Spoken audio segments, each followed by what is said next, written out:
Ang aking i-share sa inyo ngayon ay ang title ay God is Love.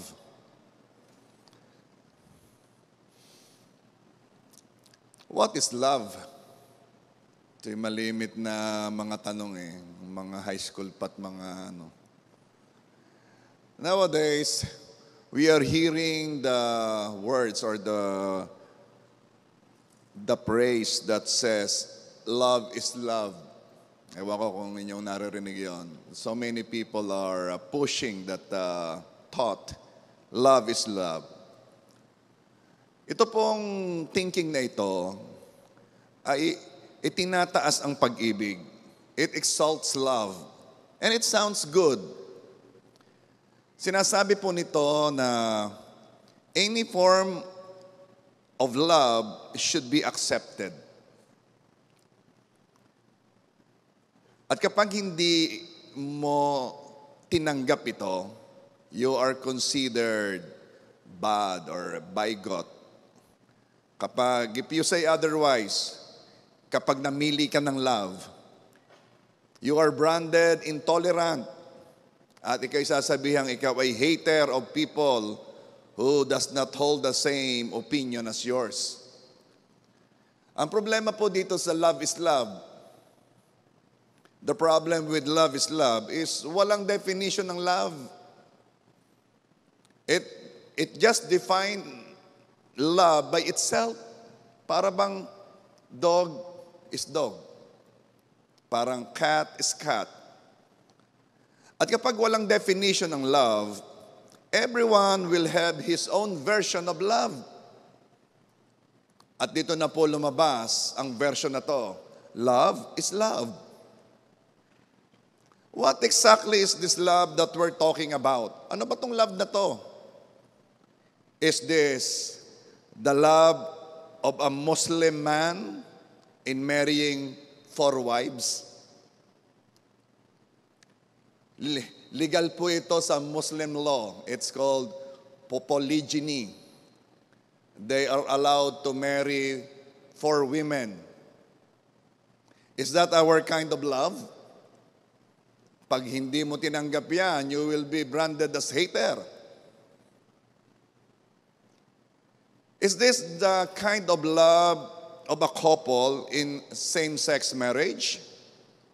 Ito po illegal sa 29 countries. Is this what they say, love wins? Kung naririnig din ninyo yun, love wins. Against whom? Sino bang kalaban? What if love is killing an unborn child? Legal po ito sa 50 bansa. Is it love because it's legal? What if love is separating from the wife of your youth to be with the youthful one? Are we still going to say love is love? Yes, as long as they are happy in what they do, because everyone has the right to be happy. Yan po ang reasoning ng mga taong pushing for love is love. As long as they are happy. Parang sa salita natin, ay doon masaya Para bang being masaya is the ultimate reason to call a thing love. Matatawag mo siyang love pag ikay masaya. Parang ganun Pero pag-usapan po natin, kanino bang kasiyahan ang pinag-uusapan natin? Whose happiness are we talking about? In the case of a Muslim man marrying 4 wives, are we talking about the happiness of the husband or the 4 wives? Kasi hindi ko alam kung masaya yung 4 na asawang babae Ay yung lalaki, tiyak masaya yun. In abortion, are we talking about the happiness of the unborn child or the mother? For whatever reason. And who will fight for the right of the child to live if the only voice we hear is the right of the mother to choose? In legal separation or divorce, are we talking about the happiness of the abandoned wife who gave her youth to her husband, or the husband who wanted a younger wife because he owes it to himself to be happy? Are we talking about the happiness of the wife na noong nakapag-abroad ay nakakilala ng makisig na lalaki at iniwan na ang kanyang magbubukid na asawa? We are not talking yet about the happiness of the children growing in a broken home. Kaninong kaligayahan ang pinag-uusapan natin kung ang reason para tawagin ang isang bagay na pag-ibig ay dahil doon masaya eh? Kailangan po natin ng definition ng love. Kailangan natin ng definition ng love, yung tamang definition. And praise God, ang Bible po ay may definition ng love. 1 John 4 verse 8. It says, whoever does not love does not know God, because God is love. That, my friend, is the definition of love. God is love. At ang basihan po ng love na ito is the nature and the Word of God. Ang basihan ng pag-ibig na ito ay kung sino ang Diyos at kung ano ang sinasabi ng Diyos. That's why if we don't know God's nature and His Word, we cannot say we are loving because there is nothing to base or compare our love to. Kung hindi natin kilala ang Diyos, hindi natin masasabing umiibig tayo dahil wala tayong pagbabasihan. The definition of love is God is love. If you are loving, ibabase mo yan kung sino ang Diyos. But some people, some group are questioning this definition. Kanilang china-challenge ang God is love. Sinasabi nila hindi God is love. Sinasabi nila, if God is love, bakit ayaw niya sa aming lifestyle? Bakit hindi siya approve sa uri ng aming pag-iibigan? Nagmamahalan kami. Hindi namin sinasaktan ng isa't isa, hindi kami nakikialam sa ibang tao. And if God does not approve of our kind of love, then God is not love. Yan ang kanilang argument. They are accusing God of not understanding them. Panginoon, di mo naman kami naunawaan. They are accusing God who created them of not understanding them. Parang inaakusahan nila ang Toyota na hindi nila alam kung paano repairin ang Fortuner. And they are claiming that their love is superior than God's love. Kaya ang battle cry nila, ang motto nila, love is love. They are putting the real love on trial. Kaya susunod na yung kanilang mga pagtatanong para pahinain ang God is love. Magtatanong na sila, bakit pinapatay ng Diyos ang mga tao sa Old Testament? Bakit parang harsh si God sa Old Testament? Mga tanong na, why is there suffering in the world? If I am God, I can do a lot better than Him. Talaga po may nagsasabi nito. Kung sila daw ang Diyos, mas magaling daw ang magagawa nila. You know, merong silang presumption. Merong silang presumption that loving all people means approving of what they do. Meron silang assumption that if God is love, then God has an obligation to love and accept all people unconditionally. Yan ang presumption nila. At kung hindi ganito ang love, the way they know love, hindi na nila kikilalanin ang God. Because God is saying God is love, and we cannot accept your kind of love, then we cannot accept you anymore. At ang mga sasabihin nila, if God do not love all people, then I don't want Him as my God. Ganyan na pong katataas. You know kung ano to? It is exactly the same deception that Satan used to tempt Eve. Parehong-parehong panlilinglang na ginawa ni Satanas noong kanyang tinetempt si Eva. Basahin ko sa inyo in Genesis chapter 3 verses 4 and 5. Ito po ang sinabi ni Satanas kay Eva.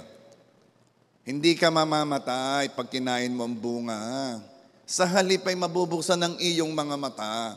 Ikaw ay makakatulad ng Diyos, nakakakilala ng mabuti at masama. Alam mo bang ibig sabihin na sinasabi ni Satanas?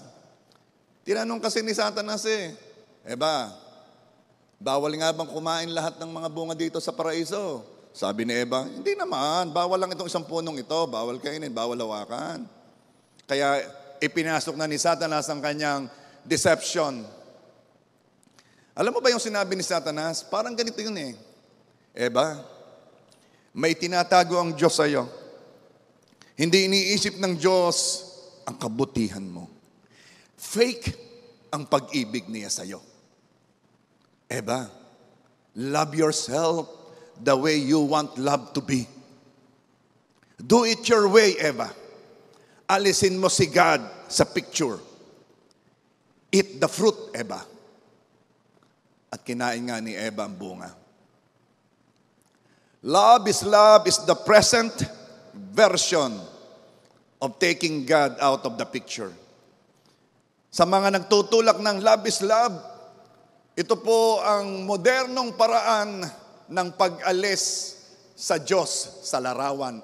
Inaalis na si God. God is love? No, not anymore. Love is love. Love in any form you want it to be. At dahil ayaw na nila sa pag-ibig ng Diyos, ayaw na rin nila sa Diyos. Anong sunod? Magagalit sila sa Diyos. And again, gusto kong ipakita sa inyo ang poster na to, ang placard na to.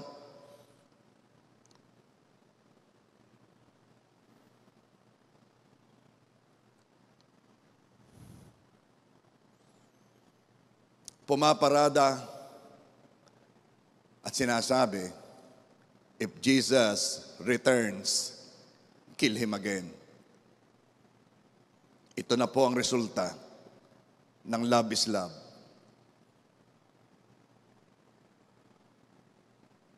Very proud. Yet very deceived. Dahil ayaw na nila sa pag-ibig ng Diyos, ayaw na rin nila sa Diyos. And I want to tell you, love isn't just a feeling or preference. Love is a person. Love is God. Ang pag-ibig ay hindi lamang kung anong nararamdaman. Ang pag-ibig ay hindi lamang kung ano ang iyong pinipili. Ang pag-ibig ay isang persona. Ang pag-ibig ay Diyos. Kaya before we talk about love, dapat muna nating makilala the love Himself. The love personified. Our God, Abba Father. Dahil anumang ganda ng ating ginagawa, anumang ganda ng pag-ibig na ating ipinakikita, anumang ganda ng pag-ibig sa paningin natin, legal man ito, accepted man ito ng marami, it does not follow na love nga ito. Why? Why? Because we are not the authority pagdating sa pag-ibig. Because we are not the author of love.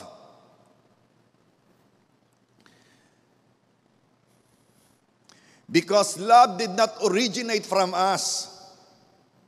We are not love. The government is not love. The Congress and the Senate is not love. The Supreme Court is not love. God is love.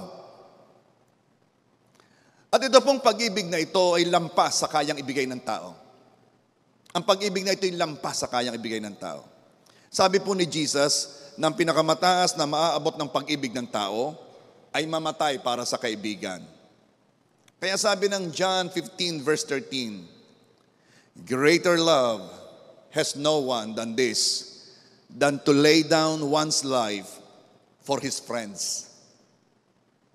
Sa mga tao, dakilang pag-ibig na ang ganito kapag ka namatay siya para sa kanyang kaibigan. Kaya naman po, kapag nakausap mo ang mga sundalo na nakikipaglaban, pag daw sila nasa battlefield, they are not fighting for the country. They are not fighting for the ideology. They are fighting for their friends, their comrades, yung kasama nila who are fighting with them.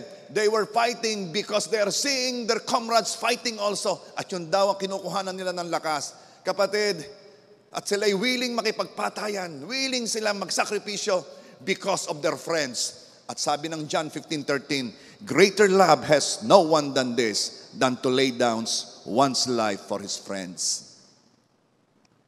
Pero, ang pag-ibig ng Diyos ay mas malawak, mas malalim, mas mataas kaysa pinakamatinding pag-ibig ng tao. And let me read to you Romans 5:7 and 8. Sapagkat bihirang mangyari na ang isang tao ay mamatay alang-alang sa isang taong matuwid. Bagamat alang-alang sa isang mabuting tao, marahil ay may mga ngahas mamatay. Ito'y amang-ama, ito'y very rare na may taong mamamatay para sa taong mabait. Ano? Hindi ito normal. Verse 8, Subalit, pinatunayan ng Diyos ang kanyang pag-ibig sa atin, na noong tayo'y makasalanan pa, si Kristo'y namatay para sa atin. Alam ba niyo ibig sabihin nito? Before Jesus, hindi pa tayo nakakakita ng ganitong uri ng pag-ibig. Hindi nakakakilala ang mundo ng ganitong uri ng pag-ibig. If you will study the civilization before Jesus, ang ethics o ang moral philosophy o ang nagpapakilo sa mga tao na galing sa kanilang kabutihan ay shame and honor. Anong ibig sabihin? Watch the movies ng iba't ibang culture. Lagi na lamang revenge, lagi na lamang paglalaban ng dangal. Look at the Japanese movies, kung paano sila concern sa kanilang shame, sa kanilang honor. Kaya sa kultura nila, meron diyang suicide dahil nadungisan ang karangalan. Yan dati ang nagpapatakbo sa kultura ng mundo, ng sibilisasyon, until Jesus came.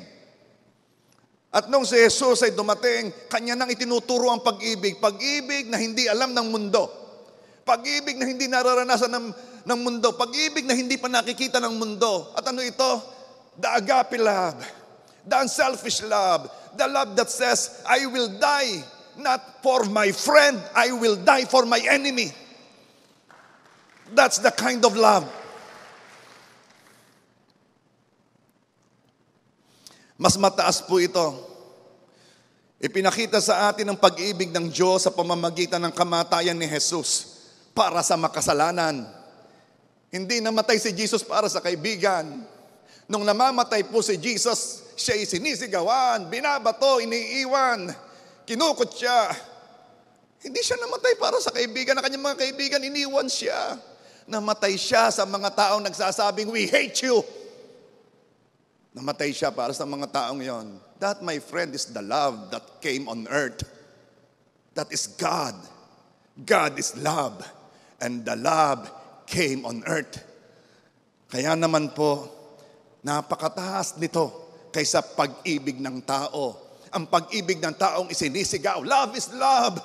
Mas mataas ang God is love. Alam mo, you might say, no, Pastor, love is love. Well, inibig mo ang sino man kasi he or she added to your happiness. Inibig mo siya kasi nagdagdag siya sa kaligayahan mo. Pero nung minahal tayo ng Diyos, wala tayong naidagdag sa kaligayahan niya. Hindi tayo nakapagdagdag sa kaligayahan niya. Pero minahal pa rin niya tayo. That's the difference. Yung love na pinagmamalaki ng tao, you're doing it because somehow you're receiving something. You feel good. Somehow, kasi naman I feel so different when I'm with you. I love you because of what you do to me. Lagi ng pakabig, laging meron kang nakukuha, nakaligayahan. Ito may mali, ito may malaki, at least may nakukuha ka. Noong minahal tayo ng Diyos, walang kaligayahang napadagdag sa Kanya. Lungkot pa nga Pero still, minahal niya tayo. That's the kind of love na sinabi ng Diyos, God is love. Kaya naman, mahiya po tayo. Mahiya tayo kung meron pong ibang pag-ibig na ipinagmamalaki. Mahiya tayo kung merong iba tayong pag-ibig na ipinaparada na akala mo'y mas mataas pa sa pag-ibig ng Diyos. Mahiya tayo. Dahil hindi makakatayo ang pag-ibig ng tao kapag inihambing sa pag-ibig ng Diyos. May dala kang placard, pinagmamalaki mo ang pag-ibig mo. At pagkatapos, aawayin mo ang tunay na pag-ibig. And you know what? Because God is love, ang ekspresyon ng love ay kung anong sinasabi at ginagawa ng Diyos. Kaya kailangan po nating makilala ang Diyos. Kailangan alam natin ang Kanyang nature at ang Kanyang word. Bakit? Upang malaman natin kung paano umibig. Dahil kung ikaw ay iibig at yan lamang sa paraan mo, kapatid, no. Hindi pa pag-ibig yan. Pupunta pa rin yan sa bracket ng love is love. We have to know God. We have to know His nature. We have to know His words. We have to know kung anong ginagawa niya so that we will understand what love is, so that we will know how to love. So let's start.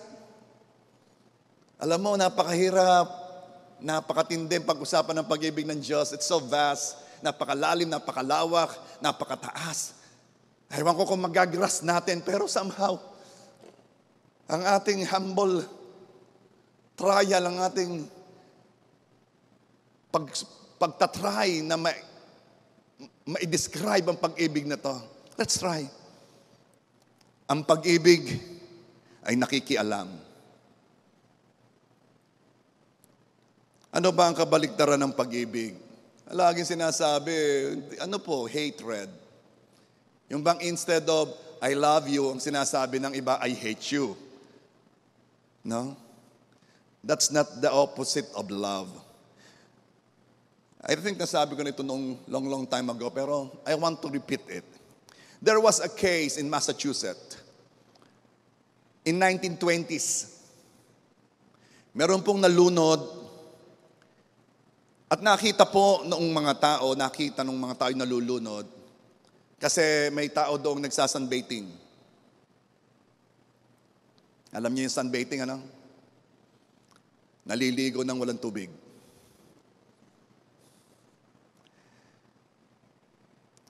Nalunod yung tao.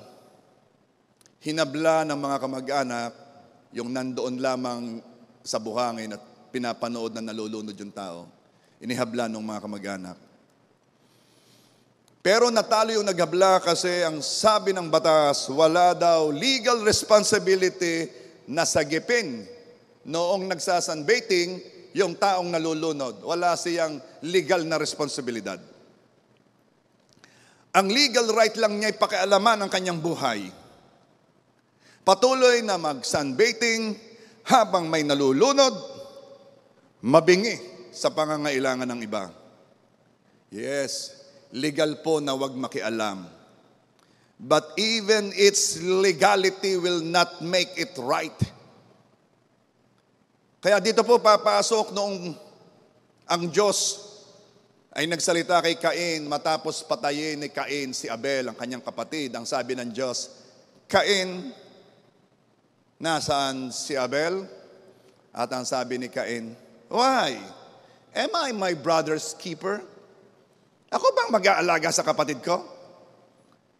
Lumalabas na po ang nature ng fallen man. At ito po ang sagot ng Diyos, yes, Cain, you are your brother's keeper. Pakikialaman mo ang mga kapatid mo. The opposite of love is apathy. Ang kabaliktaran ng pag-ibig ay ang walang kapakialaman. Yung hindi ka na nakikialam, that's the opposite of love. Because ang pag-ibig ay nakikialam. Naalala ko noon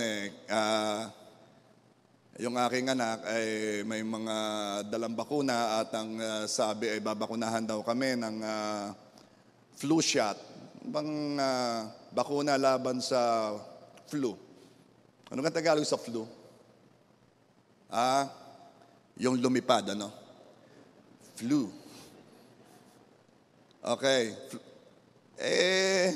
Mahirap yung basa ng kung ano-anong mga article sa sa nababasa sa Facebook. Kasi ngayon lang nangyari na anyone can put his opinion and present it in such a way na napakaganda. Lagyan mo lamang ng mga magagandang kulay, magandang pagkakahanay ng salita. Bumanggit ka lamang ng certain authority, certain doktor, ganyan-ganyan. At mamaya meron ka ng isang katotohanan, quote-unquote. Madalit sabi, marami kasing anti-vax, yung mga ayaw sa bakuna. At sila'y nagsasabi ng kung ano-ano. Dahil sa kababasa kong gayon, safe nga ba itong bakuna? Heto ngayon. Kami po'y magkakapatid. Siyempre yung mga matatanda namin yung kapatid, ayan mga nasa medical field yan yung mga nurses. Sandali ining ha. Yung anak ko'y doktora, pero magtatanong ako sa nurse. Nagtanong kami sa kapatid ko, ate, ano yung gano'n? At ito ang sagot ng kapatid ko, sabi At saka, sinabi rin kay Brother Bodyok, kayo'y magpabakuna. Wala pa akong nakikitang namatay sa bakuna, pero marami akong nakitang namatay dahil hindi nagpabakuna.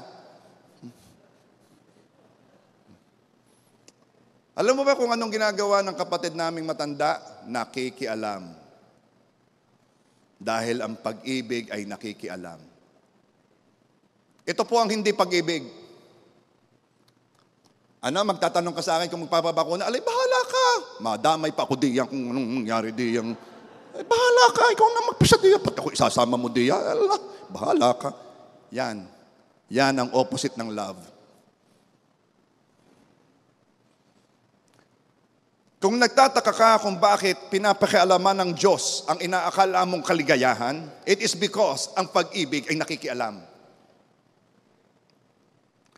Kung nakakarinig ka ng salita at somehow itong mga salitang ito'y nakarating sa iyo and somebody forwarded it, please, huwag mong ititigil. Ituloy mong pakikinig. Bakit? Kasi ang pag-ibig ng Diyos ay kumikilos, nakikialam. Kung nakakarinig ka ng salita tungkol sa iyong sitwasyon at nagiging uncomfortable ka dahil sa iyong napapakinig, it is love working. Pinapakialaman ka ng Diyos. It is love, the real love.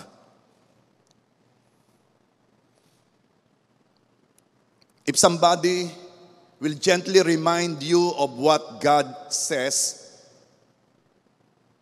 kahit pa magalit ka, kahit pa akusahan mo siya ng judgmental, pakialamero, at patuloy siyang gently sinabi sa iyo ang katotohanan ayon sa salita ng Diyos, it is because that person loves you. It is because that person does not want you to be in a place without God someday. Ang pag-ibig na hindi pinapakita ay hindi pag-ibig. Ano ang tawag dito? Intention. At napakarami pong intention lamang ang naabot ng pag-ibig. Ayaw nating makialam kasi ayaw nating masisi. Ayaw nating makialam para wag madamay. Mas madali ang wag makialam, less stress. Pero ang pag-ibig ay may action, may involvement. Kaya you will hear people na merong advocacies. Meron silang pinaglalaban. Why? Because the word says, Proverb 31 verse 8 and 9, speak up for those who cannot speak for themselves, for the rights of all who are destitute. Speak up and judge fairly. Defend the rights of the poor and the needy. Magsalita ka para doon sa hindi kaya magsalita. Magsalita ka para doon sa mga baby who has the right to live.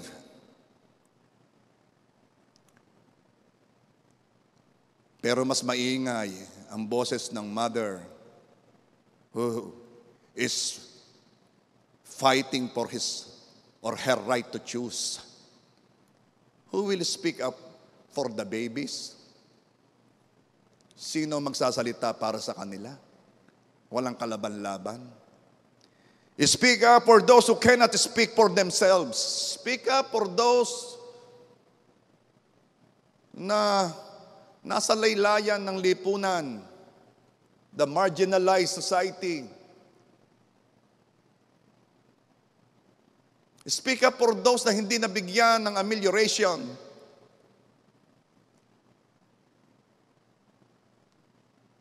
Speak up for those na nangangailangan. Bakit? Because wala silang boses. Speak up for the family of the addicts who were killed since the start. I am talking about this. Na I am not approving of killing drug addicts. And who will speak up for them?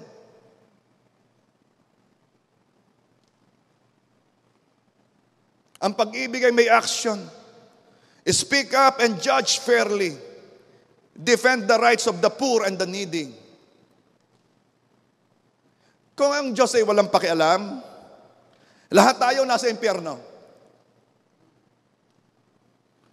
Pero hindi pinakaalman tayo ng Diyos Ipinadala niyang kaisa-isahan niyang anak upang kung sino man ang manampalataya sa Kanya ay hindi na mamatay kundi magkaroon ng buhay na walang hanggan. Pinakialaman niya tayo. Pwede namang hindi Pero ang pag-ibig ay nakikialam. Salamat at pinakialaman niya tayo. Salamat at ipinadala ang Kanyang anak. At salamat dahil hanggang ngayon pinapakialaman ng Diyos ang buhay natin. Salamat.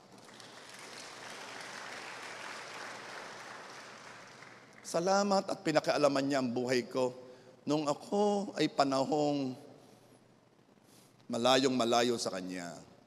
Doing things, horrible things. Salamat at pinakaalaman niya ang buhay ko. Salamat at pinakaalaman ng Diyos ang buhay mo. Nung akala mo'y tamang-tama ang ginagawa mo, salamat at pinakaalaman ng Diyos ang buhay mo. At naitama ang direksyon ng iyong buhay, salamat. Salamat. And let our cry be, Lord, pakialaman mo ako. Pakialaman mo ako. Panghimasukan mo ang buhay ko. Intervene. Bakit, Lord? Kasi I want to receive your love. Ayaw ko ng Diyos na walang pakialam sa akin. Gusto ko ang Diyos na pinapakialaman ng buhay ko. And I believe ganun din kayo. Amen ba? Sabihin mo ulit, Lord, pakialaman mo ako. Let's try to describe love. All we can do is try. Because who can comprehend God? Who can comprehend the love of God? And number 2 says, ang pag-ibig ay nagsisimula. May gustong umibig. Maraming gustong umibig, pero ayaw magsimula.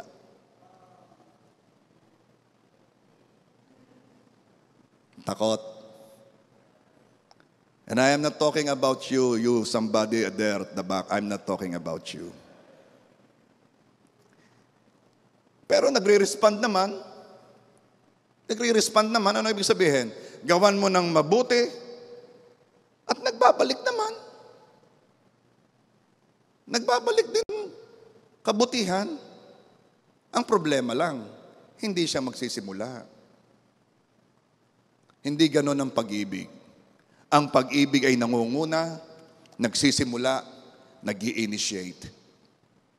1 John 4:19 says, we love because He first loved us. Nag-initiate ang Diyos.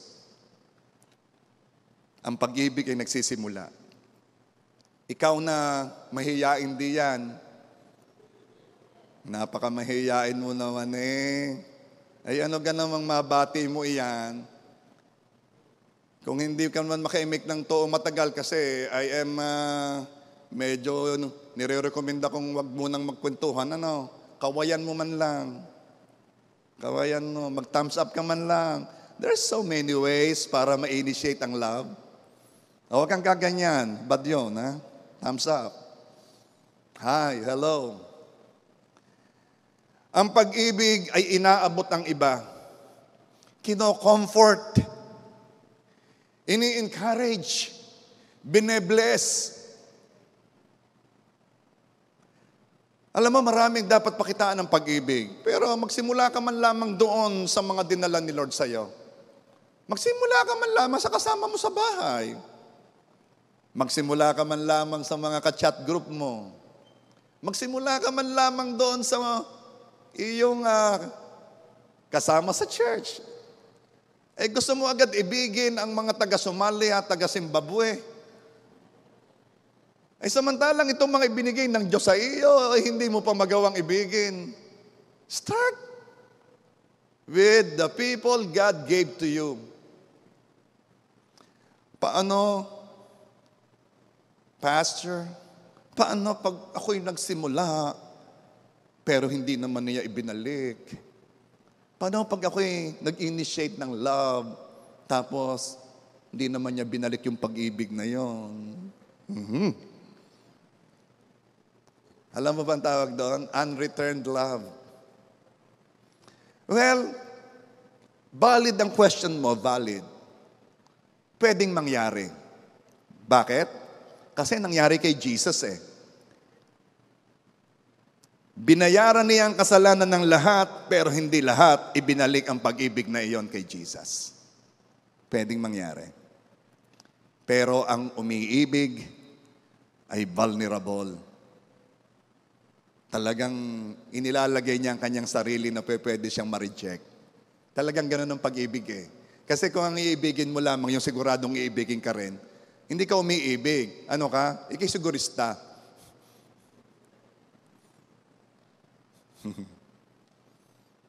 Kaya kayong mga lalaki diyang may mga balak ligawan na hindi nyo masimulan kasi para namang walang kasinya-sinyales na ikay sasagutin. Ano? Manalangin ka pa. Kala ninyo, encourage ko kayo. Okay. Ang umiibig ay nilalagay ang sarili sa very vulnerable situation. Pero ganun talaga eh. Ang pag-ibig ay gumagawa ng daan. Ang pag-ibig is reaching out. Risking kahit hindi ibalik ang love. Yung bang ilang ulit mo nang ina-add friend, hindi ka naman kino-confirm. Add friend. Naku naman, parang ang tagal na, hindi yata nakikita. I-add ko ulit. Alam mo, nakakaano. Kaya yung ibang tao, ayaw nilang mag-add friend, nag-iintay na lang sila kung sino mag-i-invite sa kanila. At yun na lang. Bakit? Baka ma-reject ako eh. Yung bang kakausapin mo pero ramdam mo hindi naman interesado.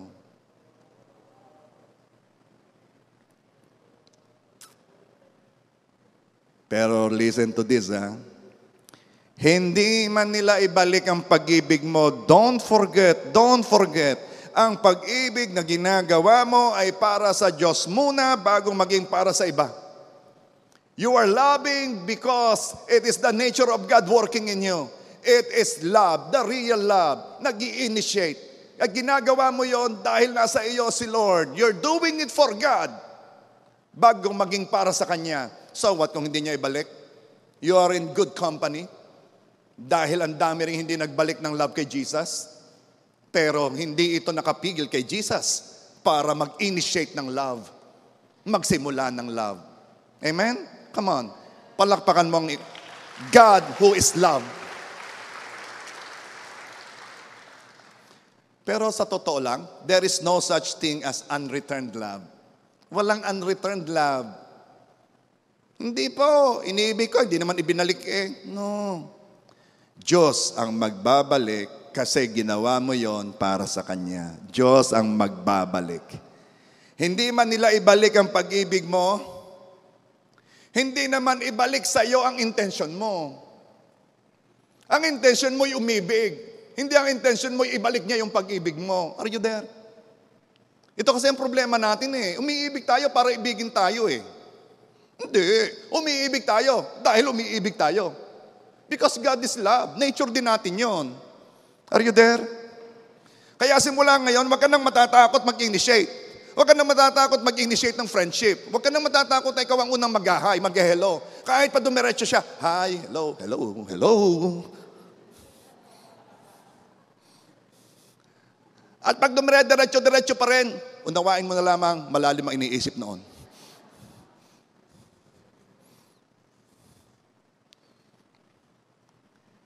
Hindi ibalik sa iyo ang intention mo. Ang pag-ibig ay walang hidden agenda. Umiibig ka lang ng tunay na pag-ibig. Ang pag-ibig na nagsisimula. Amen? Talagang pagkatapos ng preaching na ito, itiyak maraming lovers. Number 3. Dahil ngayon po lang nagsimula na marami ang uma-attend, ganadong magturo si Pastor. Manda kayo. Hanggang tanghalian tayo dito. Ang pag-ibig ay hindi nakakalimot. Isaiah 49:15. Can a woman forget her nursing child and have no compassion on the son of her womb? Even this may forget, but I will not forget you. Grabe si Lord, ano?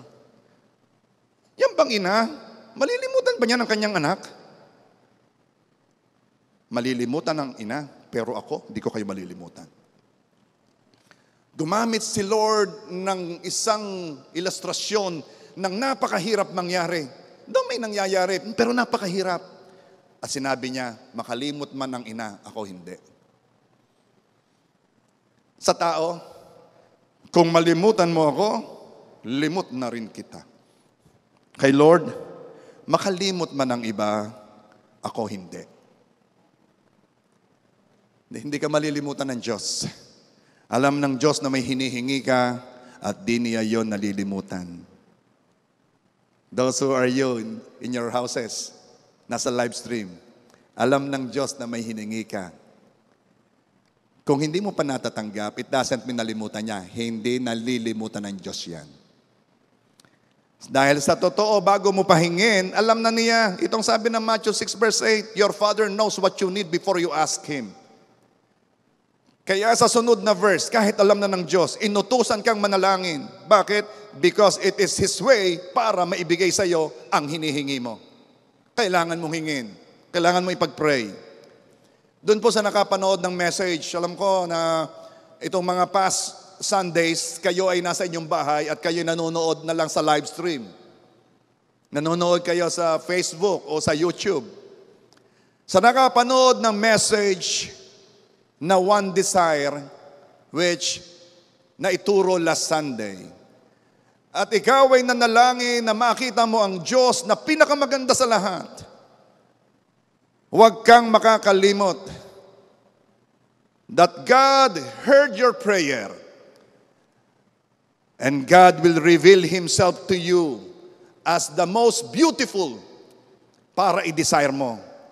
Huwag kang makakalimot kasi hindi nalilimutan ng Diyos na last Sunday you prayed about that. Sa nakapanood ng message na huwag bumaba sa Ehipto, that was taught ilang Sundays ago. At ikaw ay kumilos sa pananampalataya at ikaw ay nagtanim. Sapagkat narinig mo na lahat ng pantatanim sa season ng pandemic ay may iba ang value. At ikaw ay nagtanim sa pananampalataya, huwag mong kalilimutan na mayroong pangako ang Diyos sa ganitong uri ng mga binhi. Malaki at mabilis na ani. Huwag kang makakalimot. Bakit? Kasi hindi nalilimutan ng Diyos. Sa nakapanood ng message na encourage one another, sa activation, there was healing. Marami pong nag-testify na gumaling there and then. Pero ito po ang aking balita sa inyo, kung hindi mo napanood o kahit napanood mo, pwede mong panoodin muli. And then, manampalataya ka habang dinideclare ang salita ng healing. Pero kung noong mga moment na yon, hinahawakan mo rin ang parte ng katawan mo na kailangan ng kagalingan, huwag kang makakalimot. Dahil sa panahong yon ay kinananampalataya, alam yun ng Diyos. Huwag kang makakalimot kasi hindi nalilimutan ng Diyos. Bakit? Bakit? Because God is faithful to His word.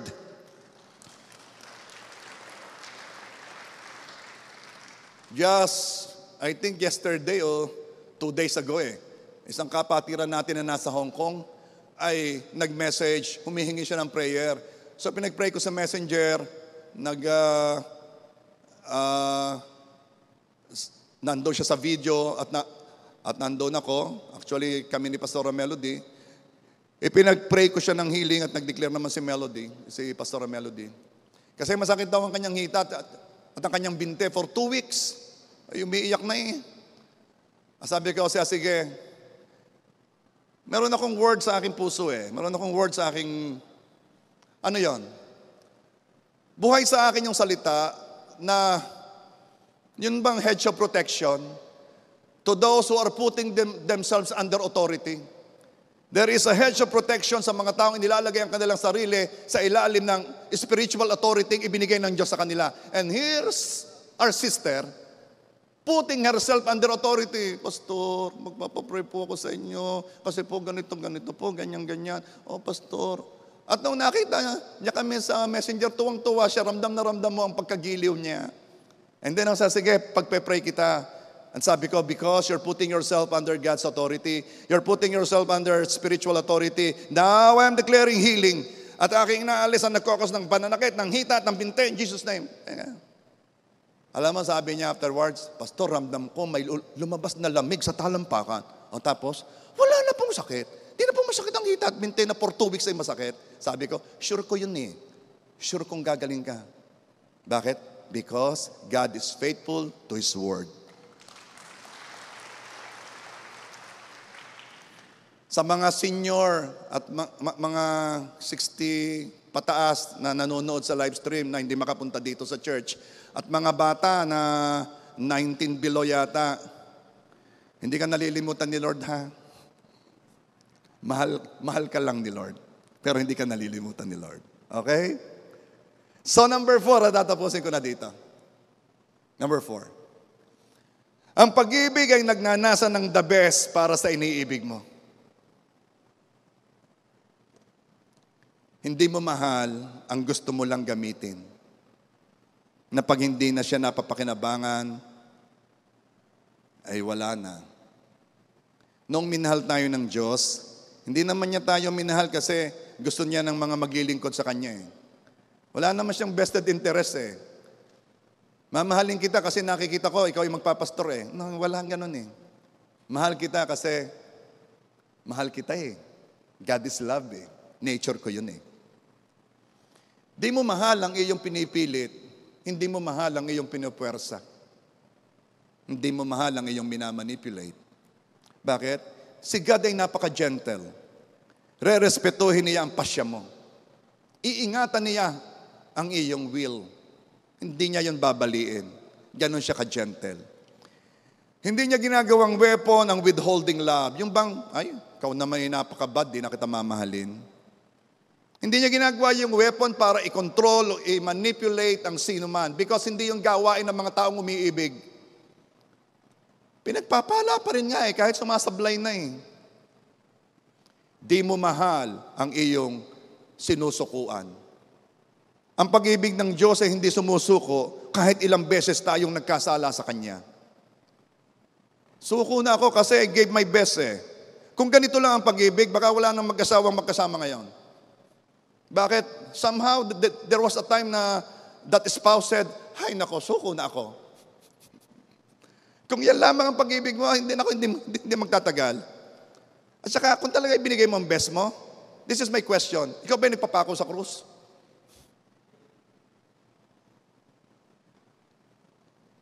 And remember this, doon sa mga sumusuko, when you gave your best, remember, you were giving it to someone na somehow you are receiving something in return. You were giving it to someone that somehow you feel happiness also. Pero noong ibinigay ni God ang best niya, ibinigay niya yon sa kaaway niya. Noong ibinigay ng Diyos ang kanyang best, hindi niya yun ibinigay to someone na is receiving something also. No, ibinigay ng Diyos ang best niya sa kaaway niya. At noong ibinigay naman ni Jesus ang best niya, pinapatay siya ng mga minamahal niya. So please don't say that you have given your best. Nakakahiya kay God. And you know what? Ang nagmamahal ay binibigay ang best after giving his or her best. Because after God has given his best, his only begotten Son, then God gave his best again. He gave the Holy Spirit. Kung iisipin mo, hindi po, binigay na ng Diyos ang best niya eh. So, anong ibig mo sabihin? Titigil na? No! After God has given his best, ibinigay uli ng God ang kanyang best, the Holy Spirit. Kaya we have the Holy Spirit now. Hindi mo mahal ang sa tingin mo hindi mahalaga. Kapag meron kang tao ang tingin mo hindi mahalaga, hindi mo siya mahal. Philippians 2:3. Do nothing out of selfish ambition or vain conceit. Rather in humility, value others above yourselves. Value others above yourselves. That's what love is. And I am trying to define love. Alam kong hindi ko kaya.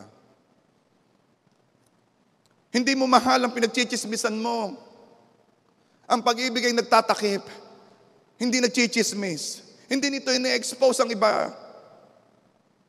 1 Peter chapter 4 verse 8, higit sa lahat, magkaroon kayo ng maningas na pag-ibig sa isa't isa, sapagkat ang pag-ibig ay nagtatakip ng maraming kasalanan. I will cover you. That's love. If anyone is watching, listening dito sa live stream at kayo mag-asawa, remember this. Huwag mong hahayaang nasasalitaan ng negatibo ang asawa mo ng mga kapatid mo o magulang mo nang hindi mo ipagtatanggol. Because love covers. Kayo ang magkakampi. Kayo ang team. Hindi yung pag sinabi ng magulang mo, ay, yung asawa mo, ito na yung napakabatugan yung asawa mo yan. Sasabihin mo, oo nga ho.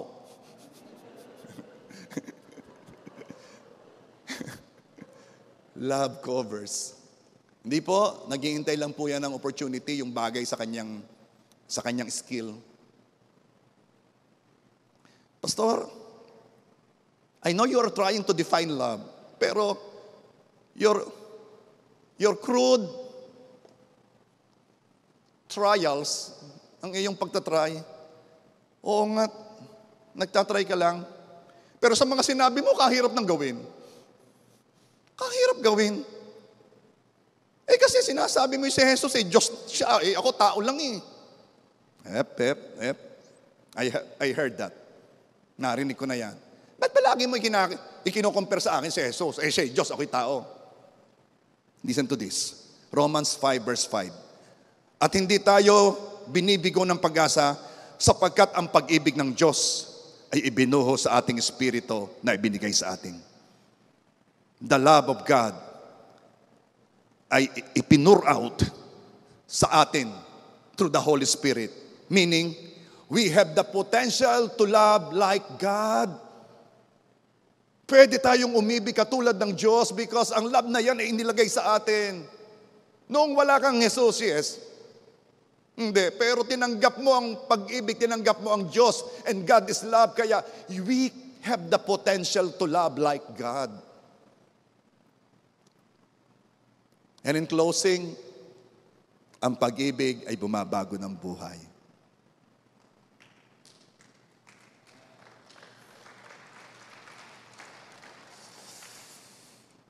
There was this person, ito yung nangyari sa Amerika. He was very moody. Lagi siyang depressed. Umaga pa ay nagiinom na. Papasok yan ha. Merong drug and alcohol problems. At yan po ay malimit mag-breakdown, absent. Absent na mahabang panahon sa trabaho. Pero pansin ng mga kaopisina niya, there was one day na siya'y bumalik. At nabago. Totally different person. Hindi na yung pagpapasok ay amoy alak. Mahusay sa trabaho, pero kita mong walang motivation eh. At tanong sa kanila, bakit? Ano nangyari sa'yo? Bakit nabago ka? At nagkwento na po yung lalaki. Noong ako'y nasa college, may gustong sumali sa aming fraternity. Meron kaming hazing at may initiation. Ganito ang aming initiation. Dadalhin namin siya sa kalye. Sa gabi, pipiringan namin. Patatayuin namin sa gitna ng kalye. At ang isa sa amin ay magdadrive ng napakabilis. At kapag malapit na yung sasakyan, aalisin namin ang kanyang piring. At yung tao, takot na takot, lulundag yan sa gutter. Lulundag yan doon sa bangbang. Lulundag yan sa kanal. At may isang sumali. May isang sumali sa aming fraternity na noong inalis ang piring, sa halip na lumukso sa kanal, ay nag-freeze. Hindi siya makakibo sa takot. At ako ang nagdadrive noon. At siya'y napatay ko.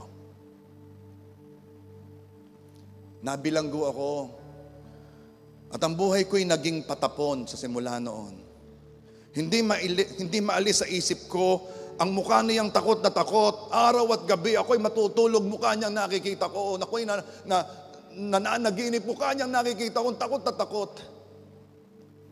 Nagsimula na akong mag-drugs, uminom, palipat-lipat ng trabaho, napakagulo ng buhay ko. Nakatanggap ako ng tawag sa mother niya. Ang sabi ng mother niya, gusto daw niya akong makausap, gusto daw niya akong makita. At nung kami nagkausap, sinabi niya sa akin, namumuhi ako sa iyo. Tuwing ako'y magigising sa gabi, ang iniisip ko'y paano ako makakaganti sa iyo. Pero may nangyari sa akin. Naging Kristiyano ako. Nakilala ko si Jesus. Tinanggap ko si Jesus. At ipinamataan ng Diyos sa akin na kung papaanong pinatawad niya ako sa lahat kong mga kasalanan nang walang kapalit, ay dapat ko ring patawarin ikaw. At ang mother ng napatay ng lalaking ito ay ibinahagi ang pag-ibig ng Diyos sa kanya. Pinatanggap kay Jesus. At sinabi ng mother, pinapatawad na kita. At sabi ng lalaki, nakita ko sa kanyang mata ang pahintulot na magkaroon muli ako ng buhay. Nakita ko sa kanyang mga mata ang pagbibigay sa akin ng kalayaan na mabuhay muli. To regain what I lost. Nakita ko sa kanyang mga mata ang pag-ibig ng Diyos, ang pagpapatawad ng Diyos. Alam mo, binago ng Diyos ang ina noong napatay ko. Pero binago ako ng pag-ibig nung ina. Come on. We are going to celebrate the love of God. We are going to exalt the true love, the real love. God is love. You were singing over me. You have been so, so good to me.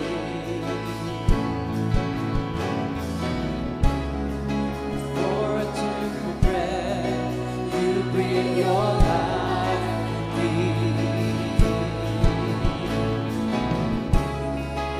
You have been so, so kind to me. Oh, the overwhelming, never-ending, reckless love of God. Oh, it chases me down, finds till I found peace the night tonight. I don't deserve it, I don't deserve it, still you give yourself away. Oh, the overwhelming, never-ending, reckless love of God. Oh, the overwhelming, never-ending, reckless love of God. Oh, it chases me down, finds till I found peace the night tonight. I couldn't earn it, I don't deserve it, still you give yourself away. Oh, the overwhelming, never-ending, reckless love of God. Alam nyo, there are so many ways para exalt, itaas ang Diyos. One of these ways ay itaas ang kanyang pag-ibig because it's the same. God is love. Kaya sa pagkakataong ito, bago natin muling kantahin yon, pwede ba atin pong palakpakan ang pag-ibig ng Diyos? Woo! A different kind of love. A love that the world does not know until Jesus came. The agape, the love of God. Oh Lord, napakaganda. Napakaganda ng pag-ibig mo. Grabe. Thank you, Lord. Oh, we exalt your love. We lift you up, oh God. You're so good. It chases me down, finds till I found peace the night tonight. And I couldn't earn it, I don't deserve it, still you give yourself away. Oh, the overwhelming, never-ending, reckless love of God. There's no shadow you won't light up, mountain you won't climb up, coming after me. There's no wall you won't kick down, lie you won't tear down, coming after me. So shadow you won't light up, mountain you won't climb up, coming after me. There's no wall you won't kick down, lie you won't tear down. To all of you in your houses watching this live stream, and to all people who are here in the hall, God wants to express His love in a very tangible manner. Nararamdaman ang pag-ibig niya because He is a person. It's not just a force or an energy. Love is a person. It is not just a feeling or an emotion. Love is a person. And that person is here. That person is here. God is here. And God is telling you, my child, my daughter, my son, I love you. And I will take care of you. Kaya kung merong isa man dito na natatakot, nangangamba sa kanyang future o kahit ngayon, God is telling you, I am with you. I am with you.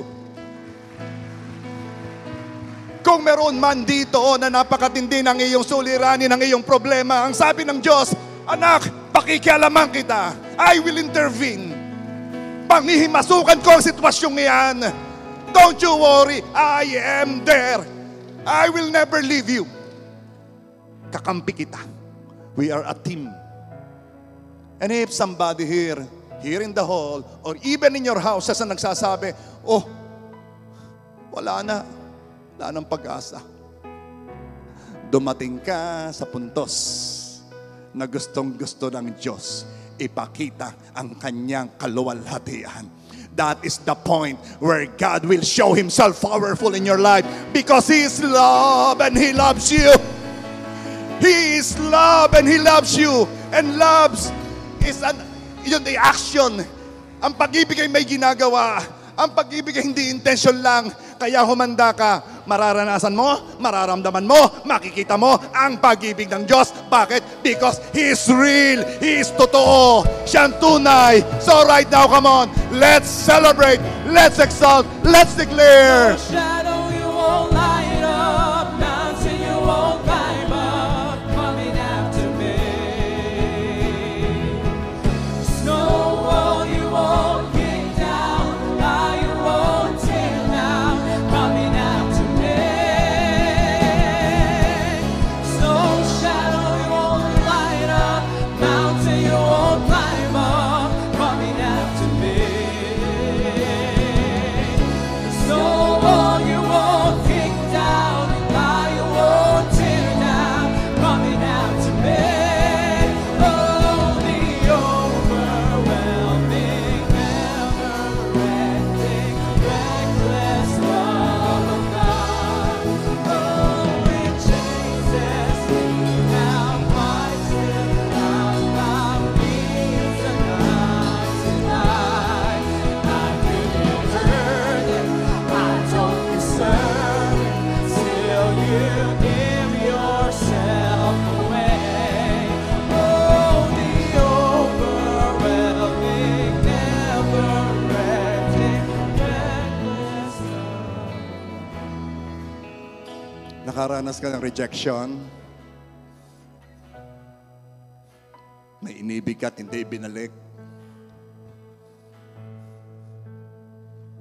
May nang iwan sa'yo? Nasaktan ka? God is telling you. God is telling you, anak, halika sa tabi ko, hindi kita sasaktan, iingatan kita, at lahat na ninakaw ng kaaway sa iyo, anak, lahat ng mga pangyayari na umagaw ng kagalakan mo, anak, I will bring it back to you in 100-fold return, in 100-fold ways, in napakaraming paraan. Humanda ka because tomorrow, pagkagising mo, I don't know kung bakit sinabi ko tomorrow. Tomorrow is the word. Tomorrow, pagkagising mo, may ibang nangyari sa buhay mo. Kung ikaw ay nasa bahay, taas mo ang kamay mo. Sabihin mo, Father God, I receive your love. That's all I need. That's all I want. Kung ikaw naman for a very long time ay pagod na, may nai-impress sa aking puso yung word na pagod, suko na. Sasabihin ako sa iyo, sa pagkakataong yan, hahawakan ng Diyos ang kamay mo, itataas ng Diyos yan, at sasabihin niya, sa pagkakataong yan, diyan ko tinataas ang kamay ng aking mga anak at sinasabi ko, nandito na ang tagumpay mo, anak. Nandito na ang tagumpay mo. Here is your victory. Here is the love working. Receive the love. Receive the love. At habang nakataas ang iyong mga kamay, once again, let's exalt love. Let's declare the love the true love.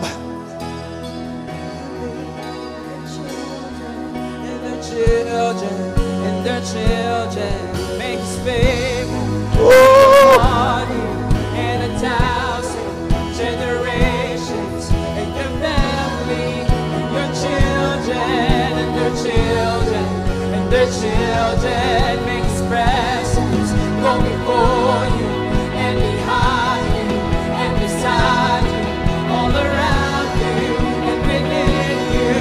He is with you. He is with you in the morning, in the evening, in your coming and your going, in your weeping and rejoicing. He is for you. He is for you. May His favor be upon you in 1,000 generations. Enjoy God's love. Your children, your children, your children, make His presence go before you and behind you and beside you, all around you and within you. He is with you. He is with you in the morning, in the evening, in the coming and the going, in your weeping and rejoicing. He is for you. He is for you. He is for you. He is for you. He is for you. He is for you. He is for you. He is for you. Amen. And